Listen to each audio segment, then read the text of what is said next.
शिवाय। हर हर महादेव। जय शंकर की। ओम गुरुवे नमः। बैठा करो कुछ वक्त अपने बुजुर्गों के पास, क्योंकि एक दिन ये हमेशा के लिए हमें छोड़कर चले जाएंगे। खर्च करने दो इनको बेहिसाब यादों को, क्योंकि ये सब कुछ हमारे लिए छोड़कर चले जाएंगे। मत रोको मत टोको, दोहराने दो इनको अपनी हर एक बात को, क्योंकि एक दिन ये हमेशा के लिए खामोश हो जाएंगे। ले लिया करो अपने बड़े बुजुर्गों का आशीर्वाद अपने सर पर, क्योंकि फिर तो ये तस्वीरों में नजर आएंगे। खिला दिया करो इनको इनकी पसंद का कुछ, क्योंकि यकीन मानो श्राद्ध खाने के लिए फिर कभी वापस नहीं आएंगे। बैठा करो कुछ वक्त अपने बुजुर्गों के पास, क्योंकि ये लौटकर फिर कभी नहीं आएंगे। बंधुओं, जीते जी तो अपने माँ बाप को पूछा नहीं, खाने को मरने के बाद श्राद्ध करने से क्या फ़ायदा।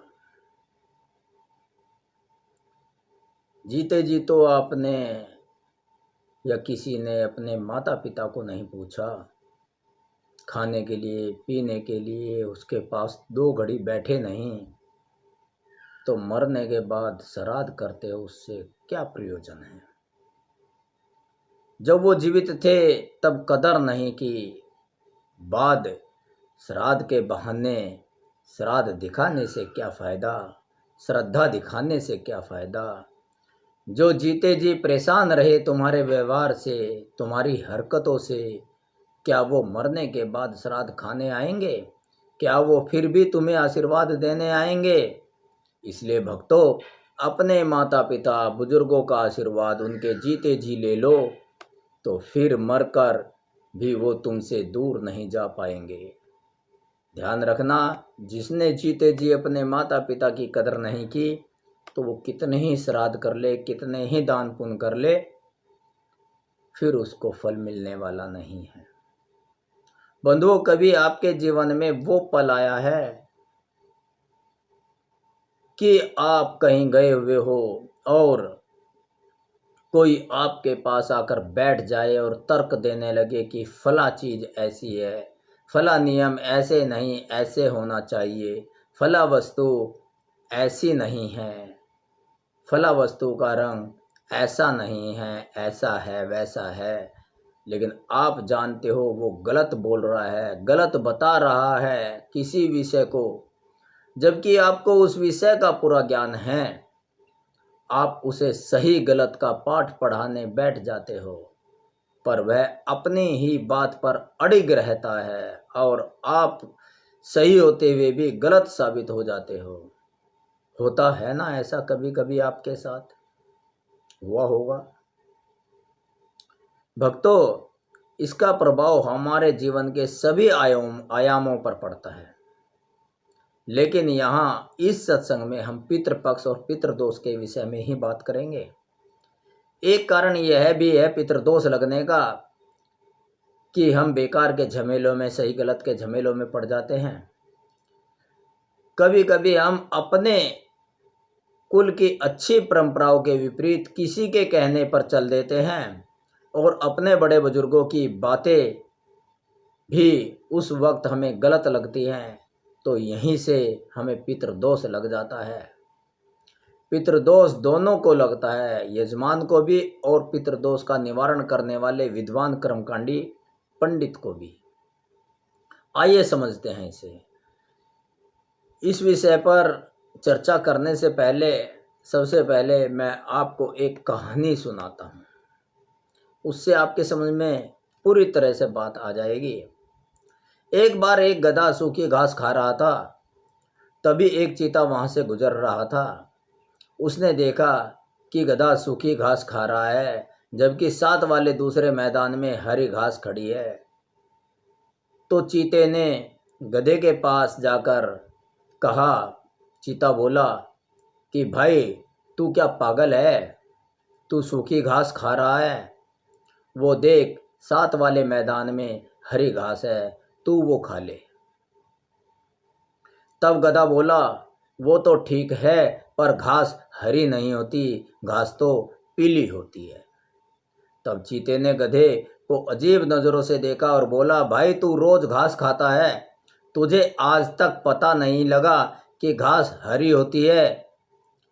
गधा बोला, नहीं नहीं, मुझे पता है घास पीली होती है। वो अपनी बात पर ही अड़ा रहा और पीली ही कहता रहा।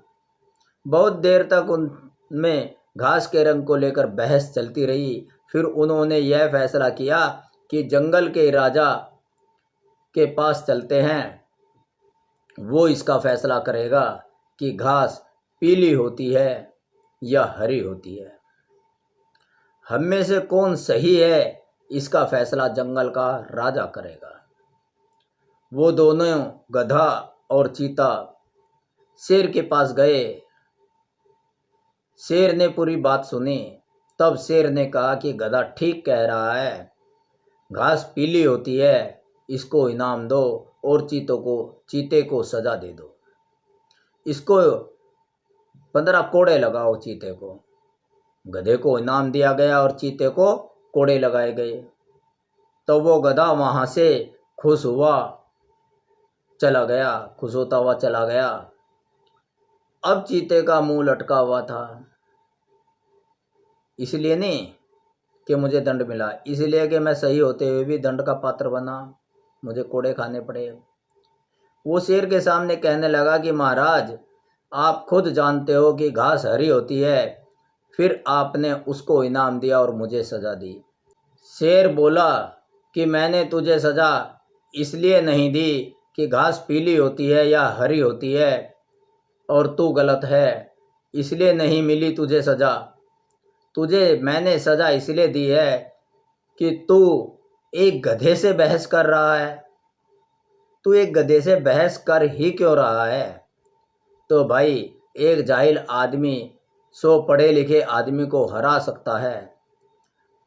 उनसे बहस करने का, उन्हें समझाने का, अपने एनर्जी नष्ट करने का कोई फ़ायदा नहीं है।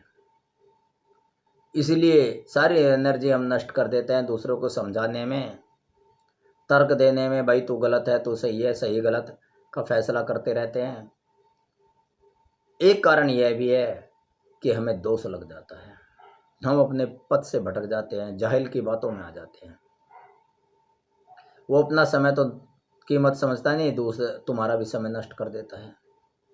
जो समय तुम्हें पूजा पाठ करने का था, उस समय को वो खा लेता है। तो बंधुओं, इसी प्रकार की गलतियां हम लोग भी करते हैं। यजमान यानी अनुष्ठान करने वाला भक्त जो है, उसे भी पितृदोष तब लगता है जब वह किसी अनुष्ठान को बुद्धि की कसौटी पर बिना परखे पुरोहित, ब्राह्मण या किसी साधुवादी व्यक्ति के बताए अनुसार पूजा पाठ अनुष्ठान करने लगते हो और उस विषय में अपने बुजुर्गों को, अपने माता पिता को पूछना भूल जाते हो, अर्थात अपने बुजुर्गों की, अपने माता पिता की अनुमति या राय भी लेना उचित नहीं समझते, तो हमें पितृदोष लग जाता है। और अगर पितृदोष का ही निवारण करने के लिए अनुष्ठान कर रहे हो और उसके नियम और कर्म गलत हों, तो भला क्या वो फलीभूत होगा? और उसमें भी माता पिता बुजुर्गों की सहमति ना हो तो पितृदोष में और भी वृद्धि हो जाती है। इसी प्रकार अगर ज्ञानी विद्वान ब्राह्मण भी किसी जाहिल की बेसिर पैर की बातों पर उससे बहस करने लगेगा, तो भी उसे दोष लग जाएगा। मान लो कोई पंडित, ब्राह्मण, विद्वान, कर्मकांडी आपके घर में पितृ श्राद्ध करा रहा है या पितृ शांति पाठ करा रहा है, पितृदोष का निवारण करा रहा है, और वहाँ कोई आदमी आ जाए कि ये ऐसे नहीं ऐसे है, इसका मतलब क्या है, और वो अपनी बातें ऊंची रखता है, तो उसको समझाने अगर बैठ जाता है, कहते हैं जिस व्यक्ति से हम बात करते हैं तो उसके गुण और दोष दोनों ले लेते हैं। तो जब ज्ञानी विद्वान ब्राह्मण उस ऐसे जाहिल व्यक्ति से, गधे के समान आदमी से, गधा ही कह लो, जो गधे के गुणों वाला है, अपनी मनमानी करता है, अपनी ही बात ऊंची रखता है, चाहे गलत हो, गलत बात को ऊंची रखता है, ऐसे से बहस करेगा वो, तर्क करेगा तो जो निवारण करने आया उस शांति पाठ में तो विघ्न पड़ा ही, उस विघ्न पड़ने के कारण उसे भी पितृदोष लग जाता है। तो जो निवारण करने गया यानी कि जो डॉक्टर है वही खुद बीमार पड़ गया। तो इसलिए भक्तों, जाहिल की बातों में नहीं आना है, अपने बुद्धि की कसौटी पर परखना है कि क्या करना है क्या नहीं करना है। किसी की बहस में नहीं पड़ना है। आप अगर सही हो तो किसी को सफाई देने की आवश्यकता नहीं है, अपने कर्तव्य कर्मों को करने लग जाइए। कभी कभी पितृदोष और देवदोष हमें इसलिए भी लग जाता है कि हम किसी जाहिल की बातों में आकर अपने कर्तव्य क्रम से भटक जाते हैं और सही मार्ग का अनुसरण नहीं कर पाते। तो यह भी एक मुख्य कारण है।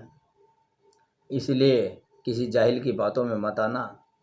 बातों को जांचो, परखो, सोचो क्या सही है क्या गलत है, तर्क के अनुसार, अपने बुद्धि के अनुसार उसे परखो। जब आप एक घड़ा खरीदने जाते हो तो चोट मारकर उसे परखते हो, चेक करते हो कि सही मिट्टी का बना है नहीं है, सही पकाया गया नहीं है, सही है या नहीं है। तो ये तो अनुष्ठान की बात है, ये तो पूजा आराधना की बात है, ये तो आपके जीवन की बात है। तो इसे तो आप परख कर ही देखें, तभी कुछ उद्धार हो सकता है। आपके घर में खुशहाली हो और जीवन सदा आनंदित बना रहे। इन्हीं दुआओं के साथ ओम नमः शिवाय, हर हर महादेव, जय शंकर की। ओम गुरुवे नमः।